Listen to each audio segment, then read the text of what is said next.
10, 12 years ago, I had a program in Honolulu, and I'd never been there before. And it was kind of exciting, right? They're having me present in Honolulu. I thought, great, we left our kids home. My wife came along with me, and we flew overnight into Honolulu, and it was great. Friday morning, picked up by a female cab driver, not so surprising. Beside her was a 7 or 8-year-old daughter, and I assumed she was taking her to school. You know, it's 8:30 or 9 in the morning.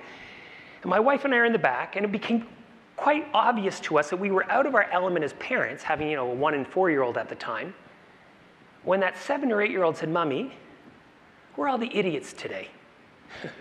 We're like, whoa, is this what 7 or 8-year-olds say? But with a skip and a beat, her mom replies, "Relax, dear. They only come out when your dad is driving." How we see the world. Is that person cutting us off? Are they an idiot? Or are they going to the hospital for an emergency? But in that pressure moment, we can jump to conclusion, which we'll talk about in a little bit. We do that based on less than 5% of available information.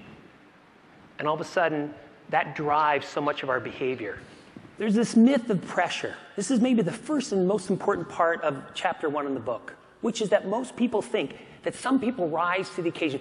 Some people do better under pressure. Would you agree? Yeah, there are people who do better under pressure. I hate to break it to you, but it's a myth. It's wrong. It's not true. Pressure diminishes our thinking ability, our ability to manage emotions, our ability to retrieve memory. And if you look at in chapter 1, there's a whole section on how it diminishes creativity, teamwork, and on and on. In sport, we know no NBA player shoots a better free throw when they're under pressure at the end of the game than their season average. Same with clutch hitting in baseball, and I could go on and on. Now, this may seem like a negative message. It's not. What it's meant to say is the data tells us that nobody does better under pressure. So what's the aha about that? Well, what that should mean to you is that you have to manage it differently. You got to try and minimize pressure's effect on you. That's very different. All of us are in these bubbles of thinking every day. How many thoughts do you think each one of us have in our bubbles of thinking a day? How many thoughts a day do you think we have?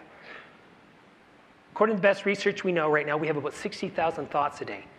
According to a female colleague of mine, men only have 1 thought a day.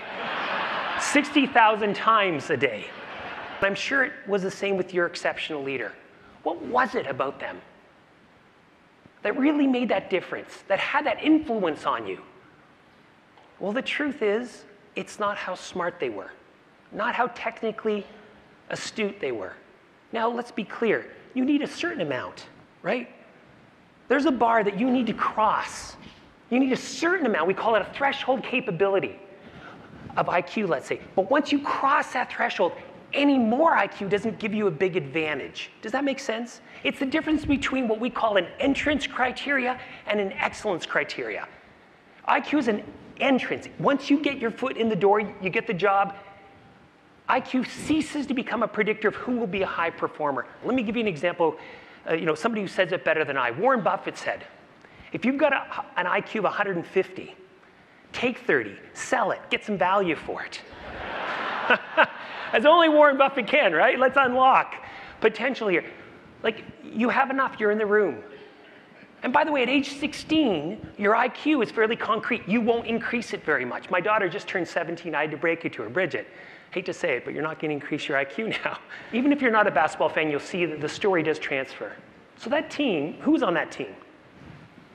Michael Jordan, Scottie Pippen, Dennis the Circus Rodman, right? Coached by who? Phil Jackson. Not a bad basketball coach, right? That team, if you ask basketball historians today, they will tell you it was not the most talented team of their generation. It wasn't. They lacked a big man, a really strong center. Here's what they did especially well. The game would be over, the team would come in the dressing room, the door would close, the media's on the outside. And in that dressing room, let me ask you a question. What do you think? Who was the first person to freely admit making a mistake in the game? Michael Jordan's a great answer, and he was pretty good at it, but there's one person who led the way. Coach, absolutely. Phil Jackson would step in there, and he wouldn't go, Rodman, what were you doing? Or Pippen, he'd go in there and he'd say, guys, you know what, I should have. Now let me ask you a question. What did that allow everyone else in that room to do? The same thing. The same thing. All of a sudden, he created safety so people could, geez, I wasn't playing as tough a defense as I should have in that first quarter, or whatever it is.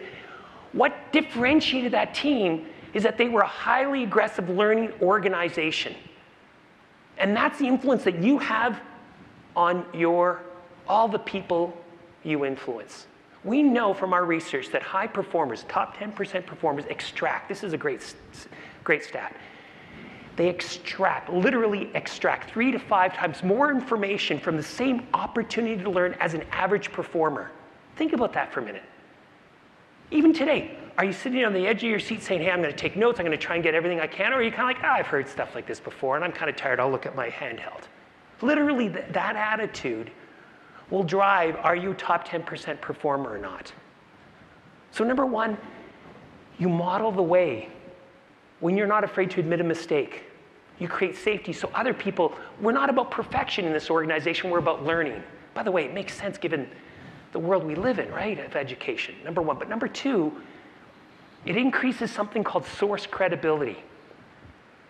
The minute you admit a mistake, the very next thing you say jumps up in source credibility. Why? Because people think, well, gosh, if Mark's not afraid to make a mistake here, I can take whatever he says next to the bank.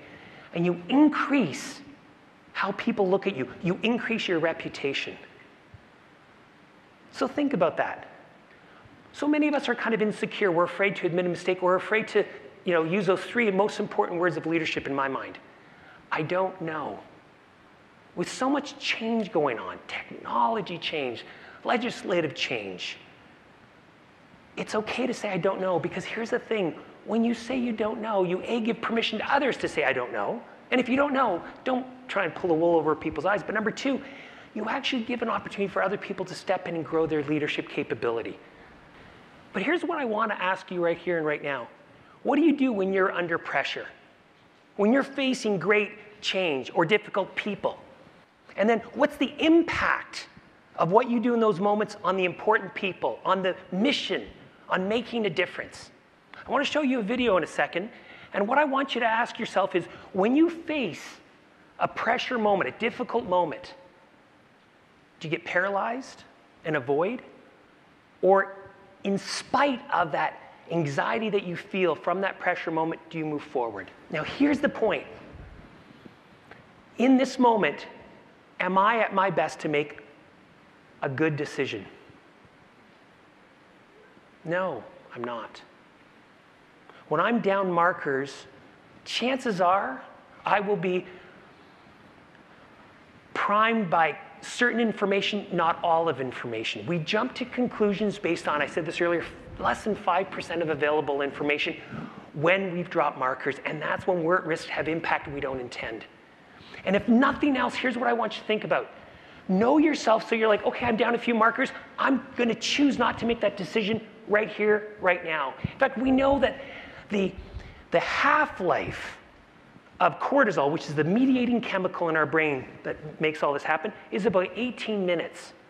Why do I say that? I say that because know that when you're dropping markers, and I drop markers all the time, I know, okay, for the next 18 minutes, I'm not going to make a really big decision.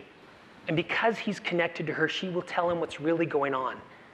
I got to tell you, we have 3 kids, 17, 15, and 11. Staying connected so they actually will tell you, that's life or death stuff sometimes. Like, they don't get into a car because they're not afraid to call you, if you know what I mean, because someone's drinking. That's how important I think this is, to get to their side, to give them voice, not jump to conclusions and judge, to make them feel valued. Remember this, people don't do things to us. They do things for their own reasons, and we can get caught in the crossfire if we're not managing our brain in that moment. If we confuse impact for intent, if we're dropping markers, we don't know we've dropped markers, and we're starting to assign blame and contribution. So just to know, hey, I'm feeling my 3 characteristics. Oh, I'm really certain I'm hot, and I'm going to act. Okay, JP, you're probably not processing this as well as you could. What more information do you need? And that's what I want to challenge you around. We jump to judgment based on less than 5% of available information. We confuse impact for intent. Watch out for that. This will serve you. This will save you.